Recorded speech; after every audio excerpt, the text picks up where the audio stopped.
Isa pong mapagpalang panunood sa inyong lahat, mga ginigiliw na mga kaibigan at mga kapatid. Purihin ang ating Panginoong Diyos sapagkat patuloy po nating pinag-aaralan ang salita ng ating Panginoong Diyos. Patuloy po nating tinutuklas kung paanong napakabuti ng ating Panginoong Diyos para sa bawat isa sa atin. We have been emphasizing dito po sa buong tema ng ating pag-aaral, God's love and justice. Tinitingnan po natin how yung love and justice is balanced sa karakter ng ating Panginoong Diyos. Tayong mga tao, we find it difficult, we find it hard to find the balance, but in Christ, sa karakter mismo ng ating Panginoong Diyos, it is perfectly balanced. That's why, itong mga nakaraan nating pag-aaral, we emphasize that He loves sinners, but He hates sin. Okay? He is passionately in love with us, and He's passionate na tayo po mga kapatid ko, mga kaibigan, ay mapabuti at the same time kinamumuhian ng ating Panginoong Diyos ang pagkakasala. Noong nakaraan po ay pinag-usapan po natin ang problema ng kasamaan.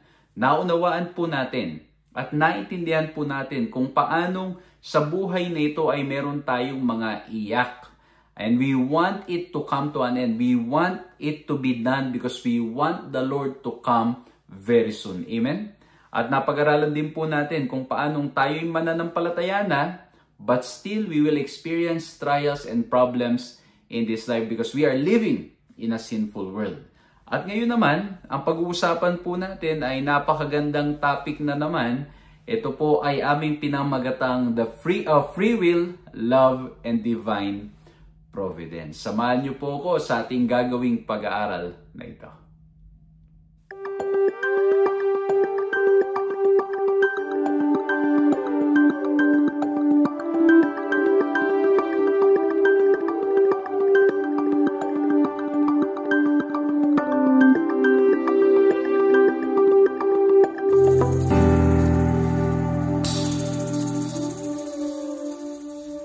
Ako po si Pastor John Alexis Mercado at patuloy po kayong sumusubaybay sa paglilingkod na pinagkakaloob po sa inyo ng 3 Points Ministries.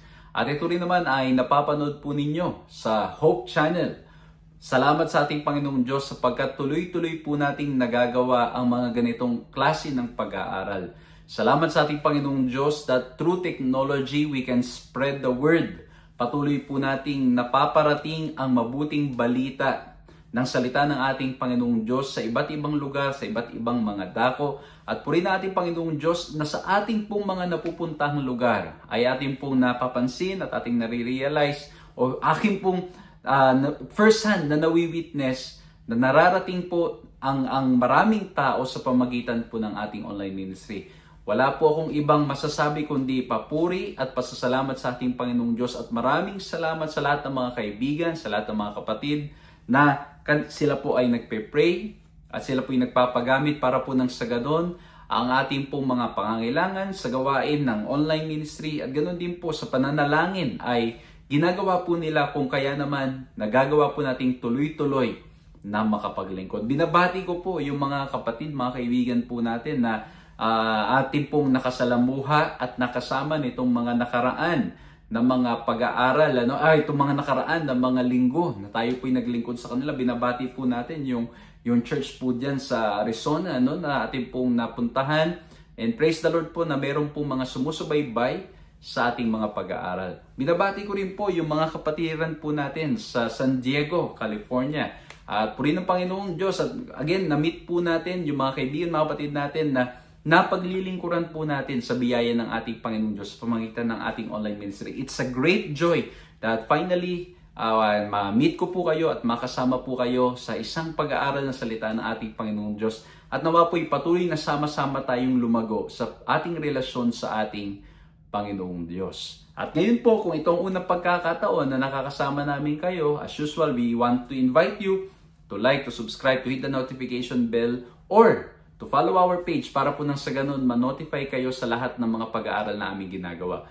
Kung kayo naman ay lagi na namin kasama, pakishare nyo na po yung program na ito. Kung nanonood kayo sa social media, i-press nyo na po yung share button dyan or i-copy nyo ang link at ipadala nyo po sa mga kaibigan nyo, mga mahal nyo sa buhay. And hopefully, by God's grace, ito pong simpleng pag-aaral natin gagawin ay magiging pagpapala sa inyong lahat.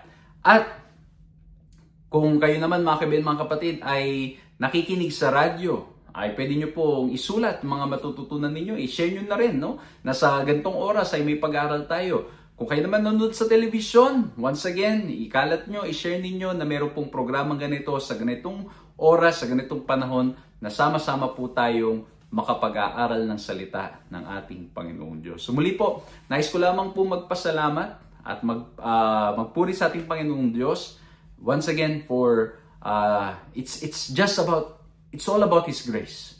Kung kaya naman po tuloy-tuloy na nakapaglilingkod po kami ng aking asawa sa pamagitan po ng ganitong ministry, purihin ang ating Panginoong Diyos na nakakasama po namin kayo at nawa po ay patuloy na makinabang kayo sa mga simple reflections na amin pong sinishare. At bago po tayo tuluyang mag-aral, hingin po natin ang pangunguna ng Banal na Espiritu at paggabay ng ating Panginoon sa ating gagawing pag-aral. Let's bow our heads and let's pray. Ama po namin Diyos, dakilat makapangyarihan sa lahat, maraming salamat po at sa oras pong ito ay magkakasama na naman po kaming muli upang pag-aralan ng inyong mga salita.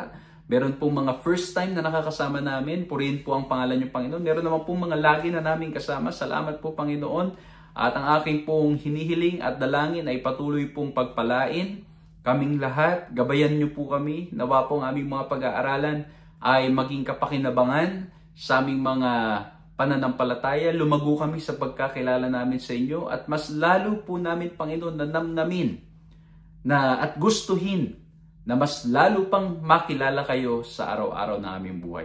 Maraming salamat po Panginoon at gagabayan niyo po kami sa aming pag-aaral ngayon. Salamat po sa inyong mga pangako at salamat po na mapanghahawakan namin itong lahat sa pangalan na aming Panginoong Hesus. Amen.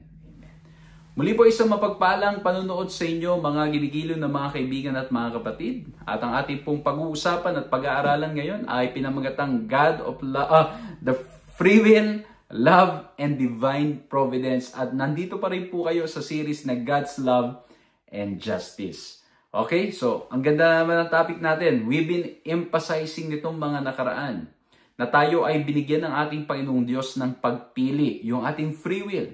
We've been emphasizing yung love. And now, there's this word na pag-uusapan natin ngayon at of course, sama-sama na yan yung divine providence. At ang ating key text sa John 16:33, which I will explain more sa pagtatapos ng ating pag-aaral na ito mamaya. These things, sabi sa John 16:33, these things I have spoken to you, that in me you may have peace. In the world you will have tribulation. Be of good cheer, I have overcome the world. So ayan in connection to our previous lesson, hinihahanda na tayo nating Panginoong Diyos. There will be trials, there will be problems. Even if we have already given ourselves fully to the Lord, there will still be trials and problems na atin pong haharapin. Okay? So, again, dito po ang pag-uusapan po natin is yung divine providence. Ang pag-uusapan natin dito is when it comes to what's happening in our world. Yung mga katanungan na ano ba ang role ng ating Panginoong Diyos? Siya ba ang may control ng lahat ng nangyayari? As in everything that's happening, masama o mabuti, ito ba ay gawa ng ating Panginoong Diyos? Ito ay kanyang pinahihintulutan dahil sa ating mga pagpiling ginagawa. So yan po yung pag-uusapan natin. Why? Because providence is the term used to describe God's action in the world. Okay? So yan po yung ginagamit na word para po, o yung term para po doon sa kanyang pagkilo, sa kanyang paggawa sa sanlibutan. And as usual, I will be summarizing our lesson into 3 points. Na nawa po maging madaling paraan para maunawaan natin itong topic natin na free will, love, and divine providence. Nawa rin po maging madaling paraan para ma-share po ninyo sa inyong mga mahal sa buhay, sa inyong mga kaibigan, sa mga tao sa inyong kapaligiran, at nawa po ay maging kapakinabangan sa inyong personal na paglakad sa ating Panginoong Diyos. Ito po mga ibabahagi namin sa inyo. And lagi ko pong sinasabi, we invite you to continue reading your Bibles, to continue exploring and really growing sa ating relasyon sa Kanya. At sa inyo pong pagbabasa, maaring may mga mapupulot po kayong iba pa na mga leksyon na magaganda na ito ay kapupulutan ng aral, pwede nyo pong i-share yan. Paano? Kung nanonood kayo sa social media, simple lang. Ang gawin po ninyo, i-comment po ninyo sa comment box para po nang sa ganon ay mabasa ng ilang mga sumusubaybay din sa atin.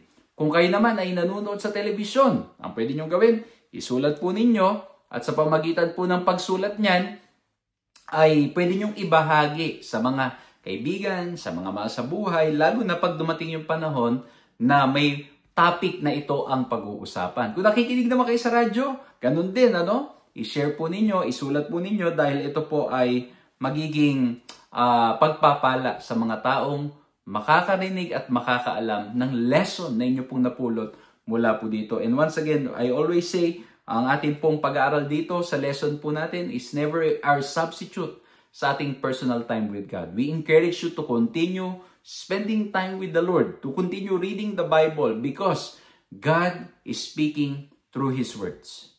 Sa inyo pong personal na pagbasa, makikilala niyo po ng lubusan at lalo pang lalalim ang inyong relasyon sa Kanya. So let me begin with my first point. Since we're talking about divine providence, free will, and love, let's talk about number 1, God's control. Or in other words, ang pwede nating sabihin dyan is God's sovereignty. Okay? Madalas nating naririnig yung mga salitang God is in control. Okay? And tulad po ng binanggit ko kanina, tuwing na may mention yung salitang God is in control, may mga perspective na ang tingin po nila as in everything that's happening in our world, sa ating buhay, it's because of God's action. Because God is in control. Okay? So, halimbawa, yung illustration na may nangyaring hindi maganda at sinabi, God is in control. Ang katanungan doon ay, ibig sabihin ba ang Diyos ang nagpahintulot na mag-crash yung airplane? Ang Diyos ba ang ang gumawa mismo? Hindi lang nagpahintulot, kundi Diyos mismo ang kumilos para nang sa ganon mamatay ang mga tao. Ang Diyos mismo ang kumilos para tayong magkasakit. Ang Diyos mismo ang kumilos at gumawa para nang sa ganon tayo mapasama.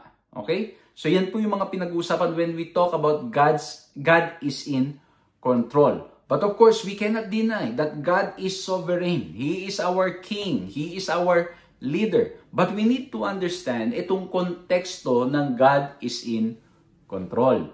Okay? At of course, hindi natin maalis na pag pinag-usapan yung God's sovereignty or God is in control, is that God is an almighty God. Sa Revelation 11:17, and there are many passages in the Bible. Kung babasahin niyo po, napakarami niyo pong bababasa, makikita niyo po na ulit-ulit i-mention that God is an almighty God, omnipotent God. Ang sabi sa Revelation 11:17, saying, we give thanks to you, Lord God Almighty, who is and who was, who have taken your great power and begun to reign. So ayan na yung paghahari ng ating Panginoong Diyos. The statement is clear. God is almighty. He is all powerful. So allow me to read this. The fact that God is all powerful is not only affirmed in words, but manifest in many amazing instances where God uses His power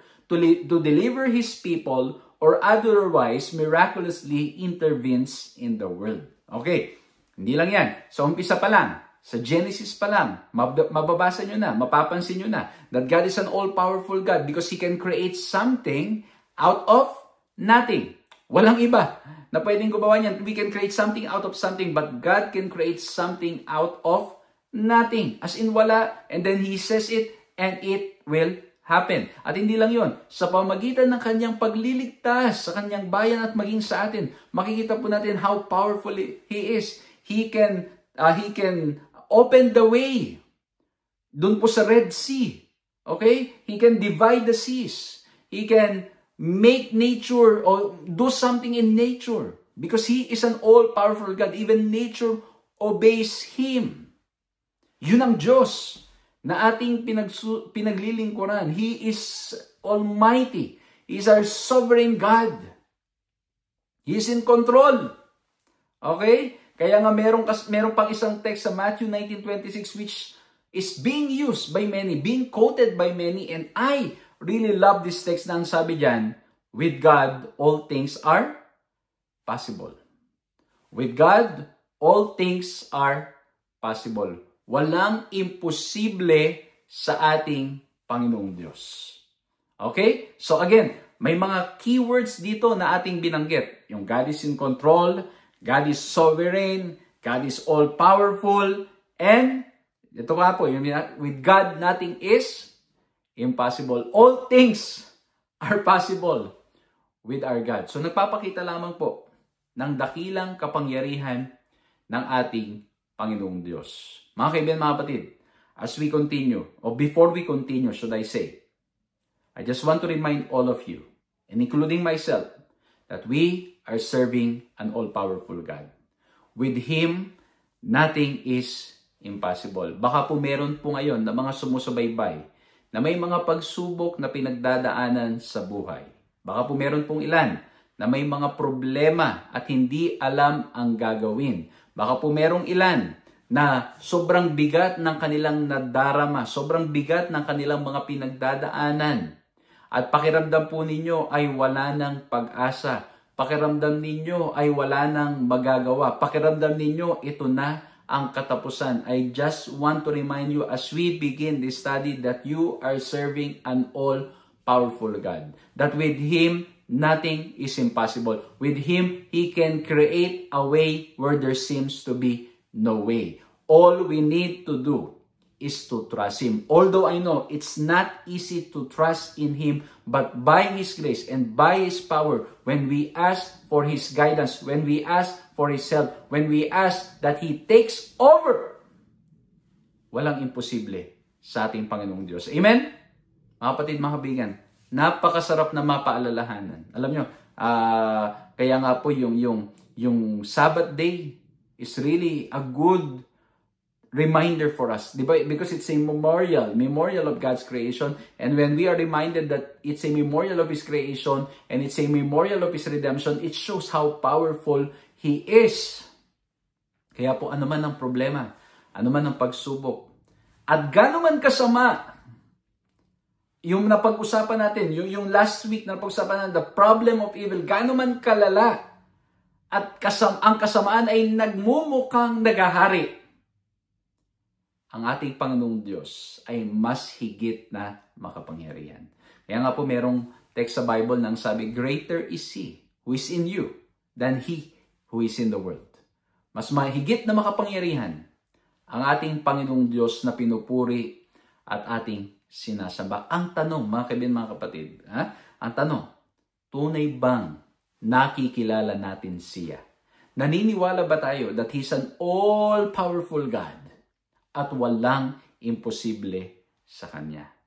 And I hope and pray that as we are looking into this topic, mapapaalalahanan tayo. Nawa po itong pagsisimula pa lamang ng pag-aaral natin, isang mahalagang paalala na walang imposible sa ating Panginoong Diyos. Okay, ito na, papasok na tayo.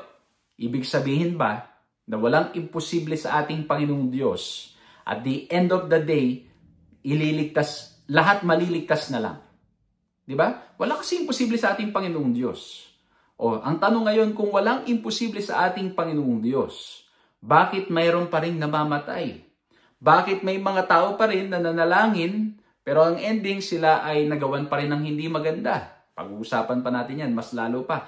Merong ilan na mga katanungan na kung talagang ang Diyos ay makapangyarihan, automatic, He can make me decide. Siya na mismo magkokontrol sa akin para nang sa ganun piliin ko siya at ako ay maligtas. Kaya eventually, at the end of the day, lahat ay maliligtas. Walang hindi maliligtas. Kasi bakit? Kasi ang Panginoon ay walang imposible.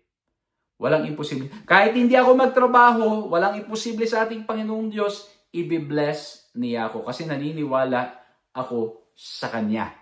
Okay? Yun ba ang ibig sabihin nang walang imposible sa ating Panginoong Diyos? Yun ba ang ibig sabihin that God is almighty? Na ibig sabihin ba, siya na ang magdi-decide at magko-control sa akin? At ano man ang mangyari sa akin, bahala ng Panginoong Diyos. As in, bahala na dahil kaya niya akong padesisyonin. Kaya, yun nga, lahat sa dulo ay maliligtas rin naman. Kasi, ang Diyos ay makapangyarihan. Hindi na ako magtatrabaho, ang promise niya ay unahin siya at lahat ay pagkakaloob. Kasi makapangyarihan ang ating Panginoon Diyos. Yun ba ang ibig sabihin? Tingnan po ninyo itong text na babasahin natin. Psalms 81, 11 to 13 and 14. Ang sabi, my people would not heed my voice, or that my people would listen to me, that Israel would walk in my ways, I would soon subdue their enemies. Ano ang pinaparating ng talatang ito na ating binasa? Mapapansin po ninyo na dito sa ating talatang binasa, makapangyarihan ng ating Panginoong Diyos. He's all-powerful. He's sovereign. With Him, nothing is impossible. All things are possible. God is in control.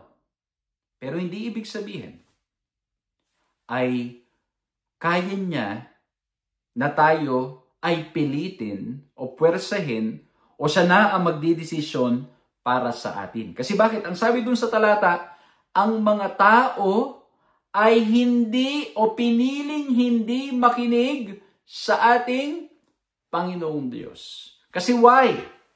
We have emphasized yung tinatawag po nating free will na ipinagkaloob ng ating Panginoong Diyos. Yes, God is all-powerful. God is almighty. God is sovereign. God is in control. With God, all things are possible. Pero, mga kapatid ko, mga kaibigan, out of His love for us, He will not force us. And that's why I put here, number 2, una, we talk about God's control, that He is sovereign, He's all-powerful, all things are possible with Him. The second point, God's consistency. Why? Kasi tingnan po ninyo, sa 2 Timothy 2:13, God cannot deny Himself.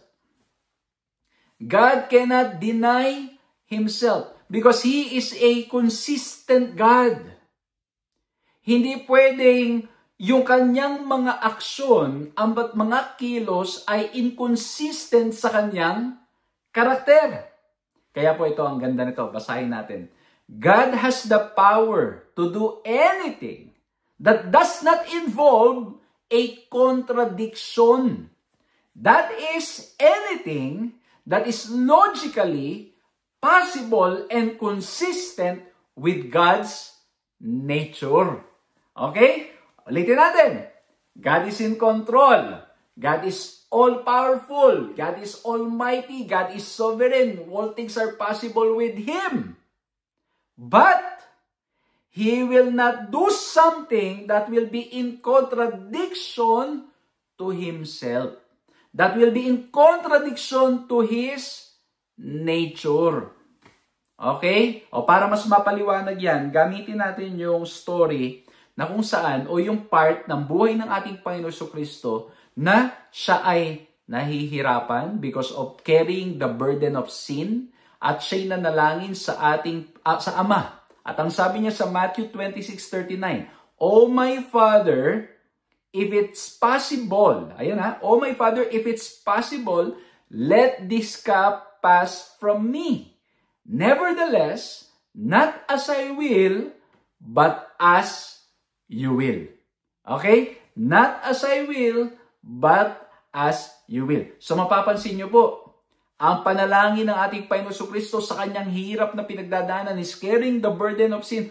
Kung posible, wag mo na akong hayaang dumaan dito. Wag mo na akong pahintulutan na dumaan dito sa hirap na aking pinagdadaanan. Wag mo na akong pahintulutan na mapako sa krus. But, mga kapatid, pinahintulutan pa rin ng ating Panginoong Diyos that Jesus goes through it. Why? Because the Father possesses the sheer power to deliver Christ from suffering on the cross. But He could not do this while also saving sinners. It had to be one or the other, not both. Kasi bakit mga kapatid? The desire of God out of His love is to save us.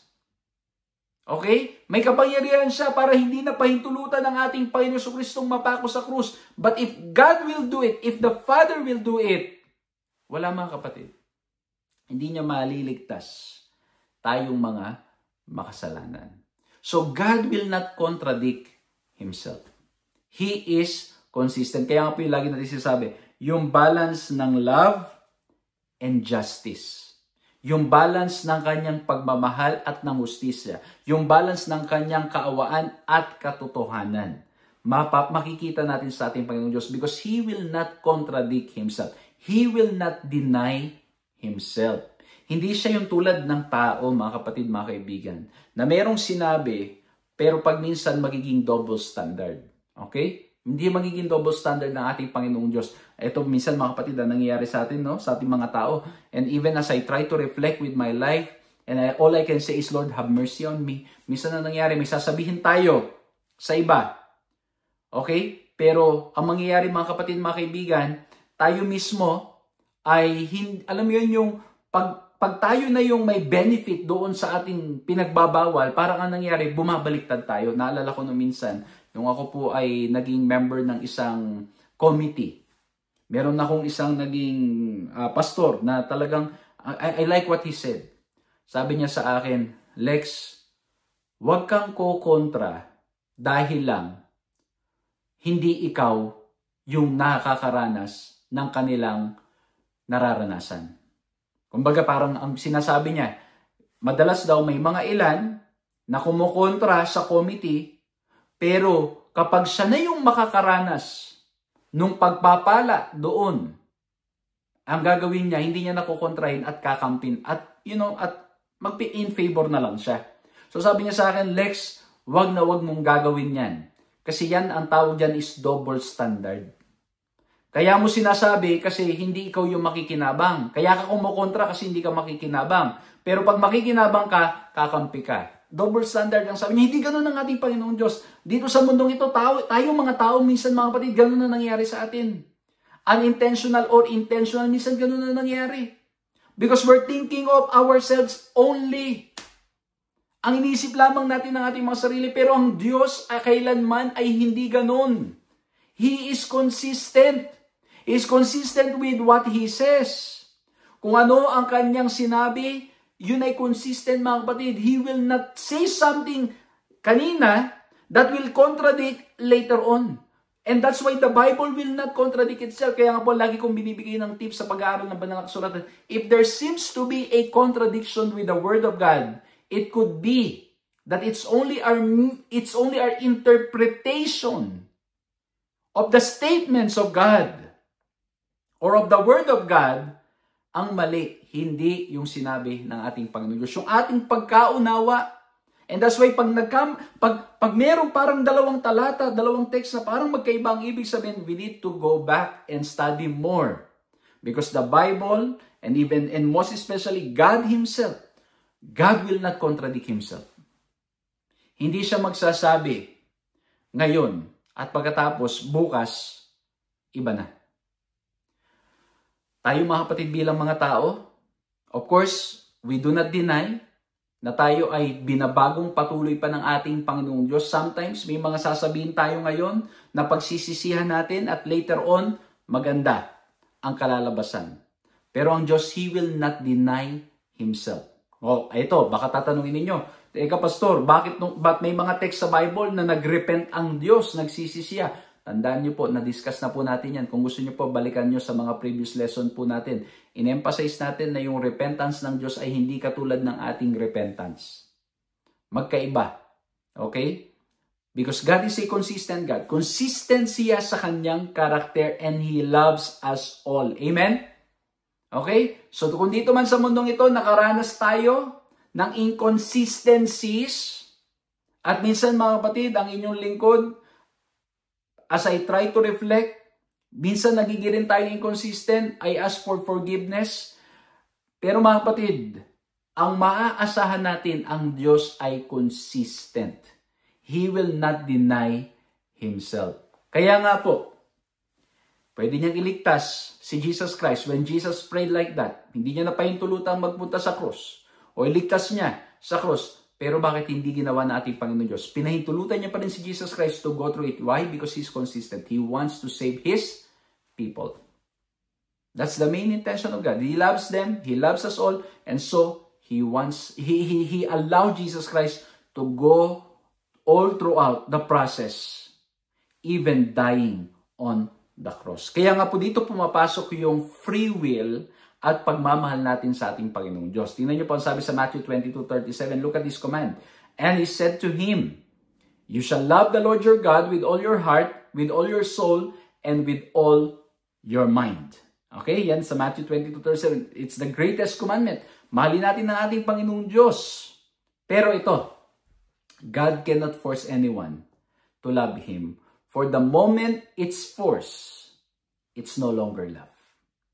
Hindi tayo pipilitin natin Panginoong Diyos. And that's why, He is a consistent God. When He gave us the free will, when His rule, His sovereignty, His motive is all about love, there will be no room for force sa pagmamahal ng ating Panginoong Diyos para sa bawat isa sa atin. Wala, mga kapatid ko, mga kaibigan ko. Walang room para sa pagpuwersa sa atin. Dahil ang gusto ng ating Panginoong Diyos, if we will love Him, it's because we have decided to love Him. And that's why, mga kapatid ko, mga kaibigan ko, God is in control doesn't mean that He will control our decisions. Na ang mangyayari ay kung anong gusto niya, yun na lamang ang ating gagawin. Na para tayong mga robot, hindi po. Tayo pa rin ay may pagdedesisyong gagawin. Okay? So ngayon, ituloy natin. Itong napakagandang pag-aaral na ito. Basahin pa natin ito. Napakaganda, mga different texts sa Bible. Sabi dito, according to Numbers 23:19, God is not man that He should lie. God never lies. Titus 1:2, God always keeps His word and never breaks a promise. Hebrews 6:17-18. Accordingly, if God has promised or committed Himself to something, His future action is morally limited by that promise. Ayun sinasabi ko po. Hanggang pag sinabi niya ngayon, it's consistent. And lahat ng sinabi ng ating Panginoong Diyos, it is consistent to His character. He cannot deny Himself. He will not lie. He will not contradict Himself. Minsan, nangyayari, di ba? Nagko-contradict minsan, mga kapatid, yung mga statement. Sometimes may mga statement tayo nagko-contradict. Minsan may mga leaders tayo na, o kahit mga members natin, o tayo mismo nagko-contradict sa mga statements natin. Okay? May nangyayaring ganyan. Sasabihin, hindi daw. Tapos biglang sasabihin sa iba, oo. Di ba? Minsan may mga ganun nangyayari. Ewan ko kung nakaranas po kayo ng ganyan. Ako personally, I've experienced it. Di ba? Kakaranas tayo ng ganyan, pero ang Diyos hindi po ganun. Yan ang pag-asa na mapanghahawakan natin sa ating Panginoon Diyos. Human beings may fail us. And again, mga kapatid, if we are failing, if people are failing us, if leaders are failing us, that is a call for us to pray for one another. Alam ko minsan, mga kapatid, parang nakakapagod yung ganyang style. Ako po, ay sasabihin ko sa inyo, mga kapatid, I have so many stories to share when it comes to that. Nakakapagod. But that is an opportunity to pray. Lumapit sa ating Panginoong Diyos at panghawakan. Walang iba na tayo'y mapagkukunan ng pag-asa kundi ang ating Panginoong Diyos because He is a consistent God. Amen? Okay, ang ganda, no? Tapos ituloy pa natin. Ngayon, kung babasahin natin itong Ephesians 1:9-11, may mga ilan that because of the word predestination here, parang ang dating ay ang Diyos na ang nag-decide para sa mga tao. Na hindi na pinahintulutan ng Diyos na mag-decide ang tao. Basahin natin.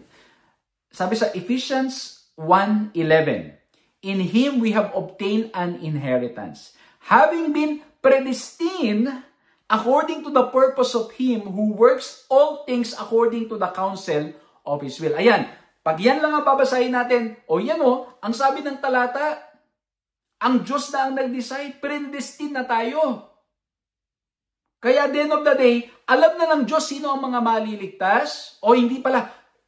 Yes, alam na ng Diyos because He's all-knowing, He's all-powerful. Pero yung minsan ng sinasabi ng iba, ang Diyos na rin ang nag-decide kung sino ang maliligtas. Kaya, yung sabi nila, limbawa ako bilang tao, kahit na ayaw ko sa Panginoon, pag ginusto ng Panginoong maligtas ako, wala akong magagawa. Irresistible yan, susunod pa rin ako.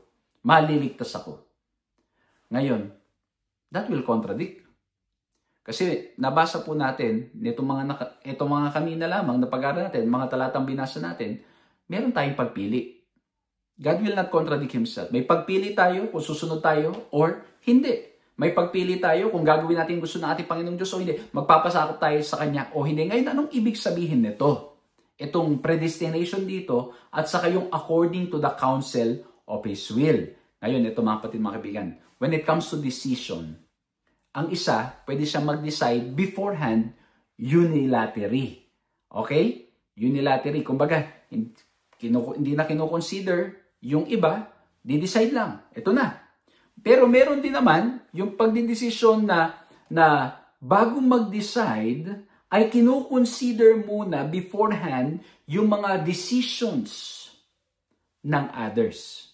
Dito mga kapatid, yung predestination o predestined dito refers to what God plans for the future after taking into account what God foreknows about the free decision of His creatures. Okay? So dito po sa Ephesians 1:11, ang Diyos ay has taken into account the decision of humanity, our decision. Okay? Hindi siya yung nagdesisyon o nag-decide dahil hindi ka na niya pinansin. Kasi again, mga kapatid, God will not contradict Himself. He gave us the free will. And so, in His foreknowledge, He predestined, taking into consideration yung mga decisions nating lahat. Okay? Kaya nga po may tinatawag, mga kapatid, kaya nga may sabi dun yung counsel of His will. Kaya ang ganda po pag pinag-usapan, bago ko ituloy doon, maganda pag-usapan yung foreknowledge of God and its connection to the predestination. Kasi yung foreknowledge of God, He knows what's going to happen. He knows. And considering all of that decisions, He predestined, mga kapatid.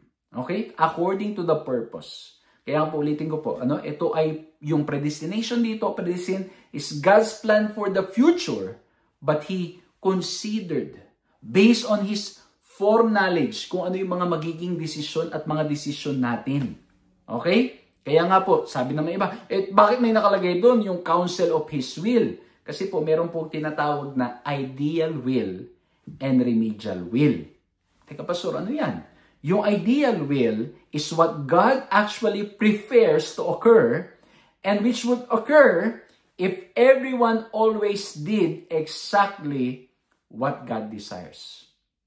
Kumbaga, the Lord wants us to have a happy life.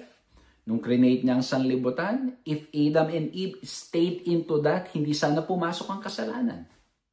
Okay? That's the ideal will of God. Ngayon, ano yung remedial will? On the other hand, it's God's will that has already taken into account every other factor, including the free decision of creatures, which sometimes depart from what God prefers. Kaya po dito mga kapatid, ang pinag-uusapan natin sa Ephesians 1:11, after considering all, again, God will not contradict Himself, it is the remedial will. Okay? Kasi bakit? Na-consider na yung lahat ng mga nangyayari. Na-consider na yung lahat ng ating mga pagdidesisyon. Kasi nga bakit po? Meron tayong free will. In-emphasize pa natin kanina, yung pagmamahal sa ating Panginoong Diyos, hindi pipilitin ng Diyos. Kasi pag pinilit ng Diyos yan, hindi na po yan pagmamahal. Okay? Kaya yung sinasabing God is in control, hindi ibig sabihin tatanggalan tayo ng free will ng ating Panginoong Diyos. Okay? Mas maiintindihan nyo po yan later pa. Then, baka tanungin nyo, anong ibig sabihin na ngayon, Pastor, nung God is in control? Okay? Well, mas i-explain ko po yan sa third point natin. Pero again, uulitin ko lamang po. Kaya po mahalaga, when we study our Bible, we make sure that it is consistent to the context, it's consistent to the whole statement all throughout the scripture. At hindi lamang po yun, kailangan it is consistent, of course, sa nature nating Panginoong Diyos. Of course, tayong mga tao, we are limited. Sometimes we have a hard time fully understanding because of the limitedness of our mind, because we are limited sa ating mga pagkaunawa, and that's why we need to continue clinging to God. Patuloy tayong lumapit sa ating Panginoon Diyos. Sulitin ko po, God is consistent. He gave you and me the free will. At hindi niya tayo pepwersahin na mahalin siya. Kaya po yung sa Ephesians 1:11 na predestination and counsel of His will, it's talking about remedial will or kinonsider na po yung mga actions. Kinonsider na because He has the foreknowledge. Alam niya yung mga decision because again mga kapatid, He is all-powerful. He is omnipotent. He is omniscient. He knows what's going to happen in the future. He knows, mga kapatid. And so, all things were considered.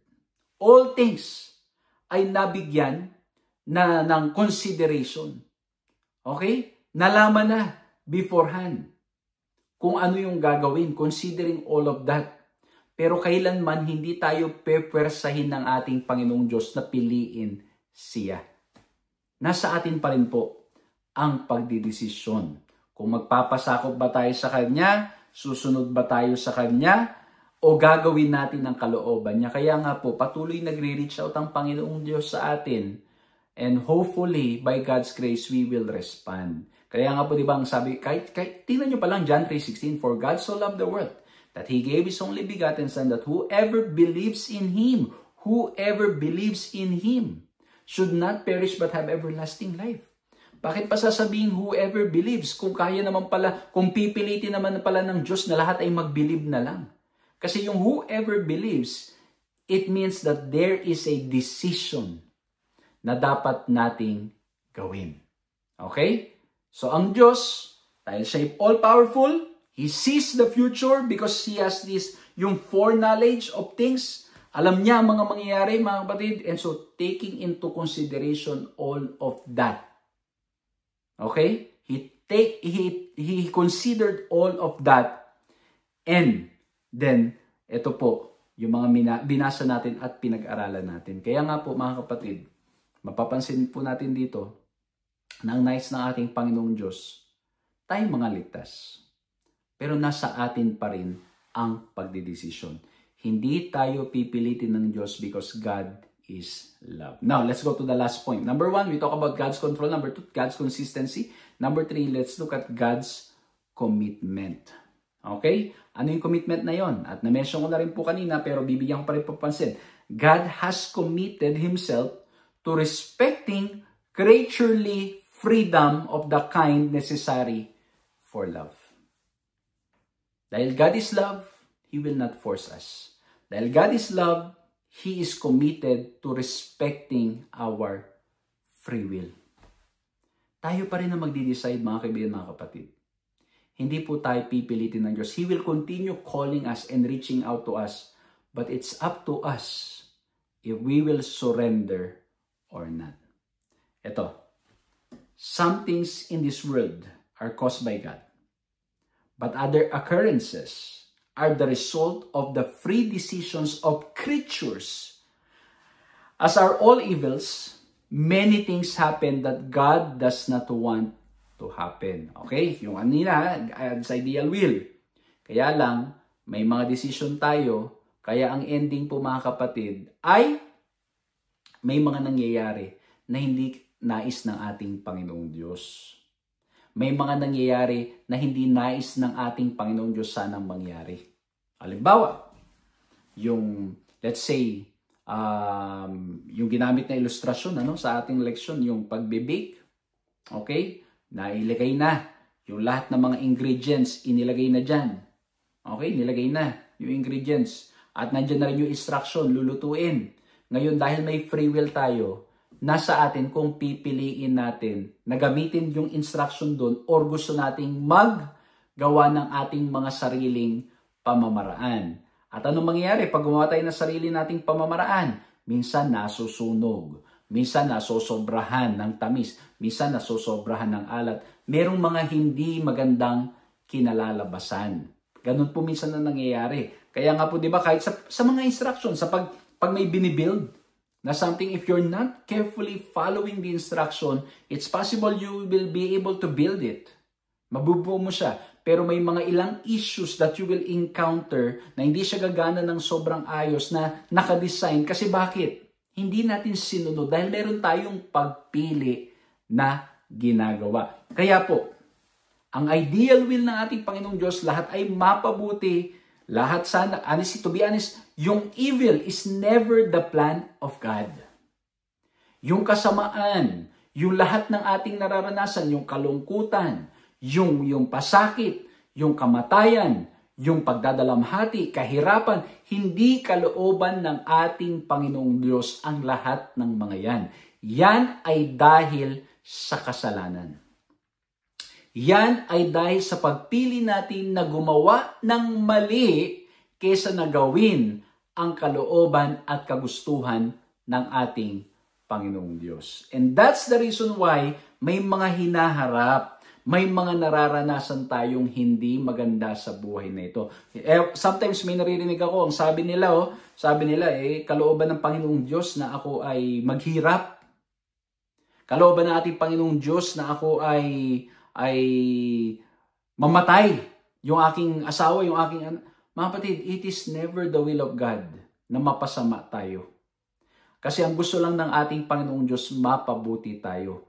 Yan ay bunga ng pagkakasala. Lahat ng hindi magagandang nararanasan natin, bunga ito ng pagkakasala.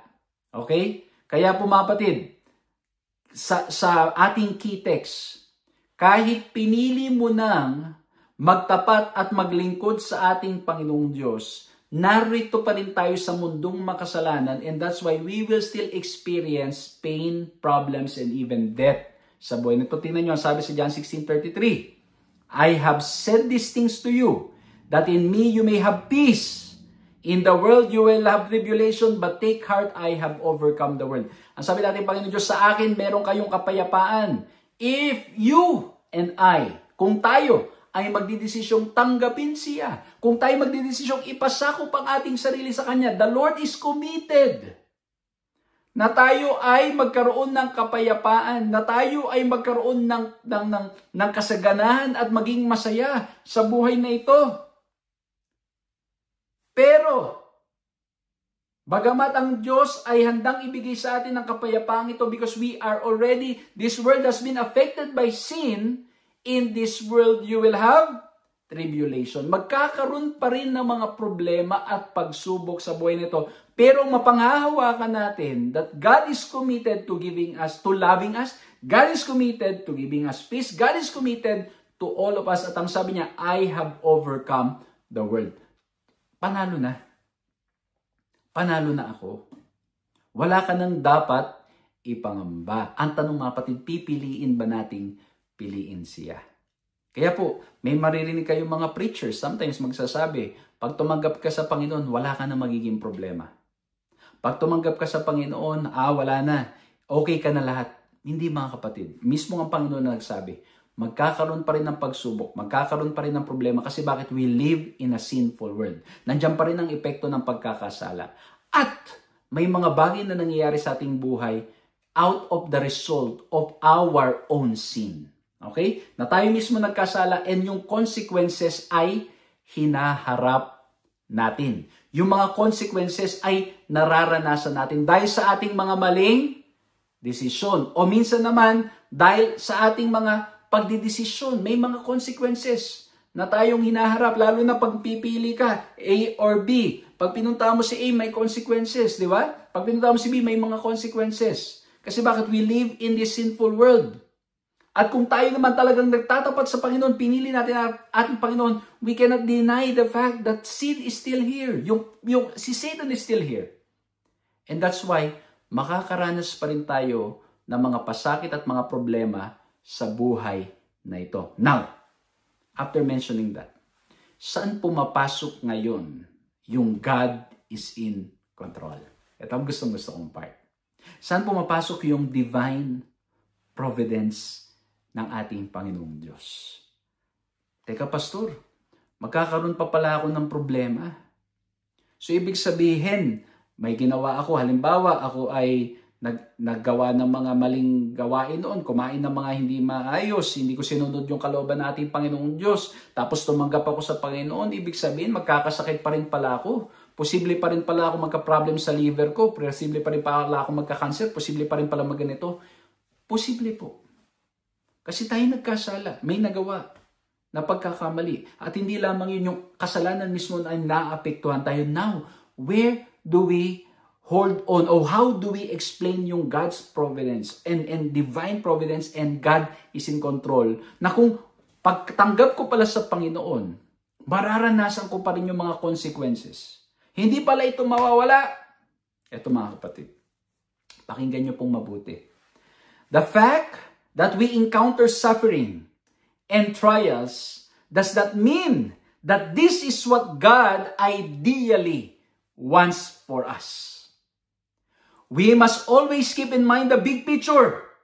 The great controversy, kaya may mga problema pa rin. May mga pagsubok pa rin because of the great controversy. However, eto na, we can be confident that while evil itself is not necessary for good, God can bring good even out of evil events. Ulitin ko, we can be confident while evil is not necessary for good, God can bring good even out of evil events. Amen? In His divine providence, in His sovereignty, if we will trust in the Lord,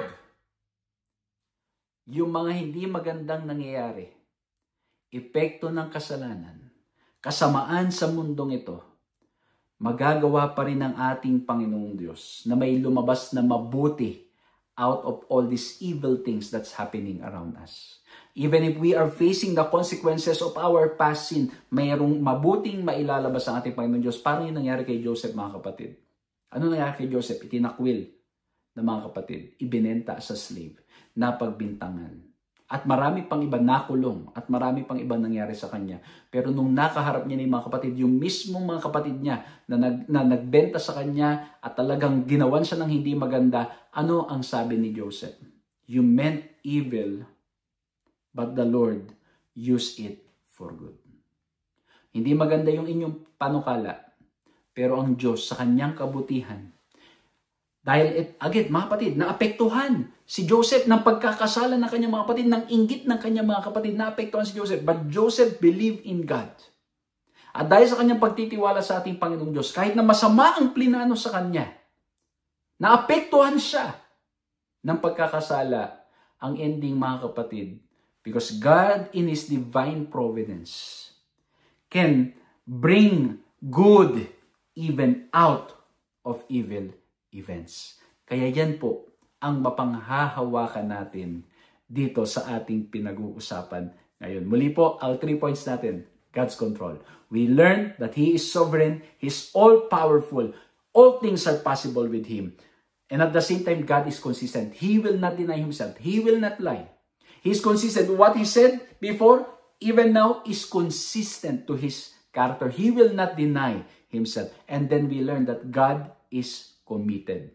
What commitment? Ang committed siya na ang ating free will ay patuloy niyang ipagkakalob sa atin. Hindi niya tayo pipilitin because He is a God of love. But in His divine providence, yung mga hindi magandang nangyayari sa atin, if we hold on to Him, He can bring good even out of all evil events. Nawa po na-bless kayo sa napakagandang pag-aaral nito.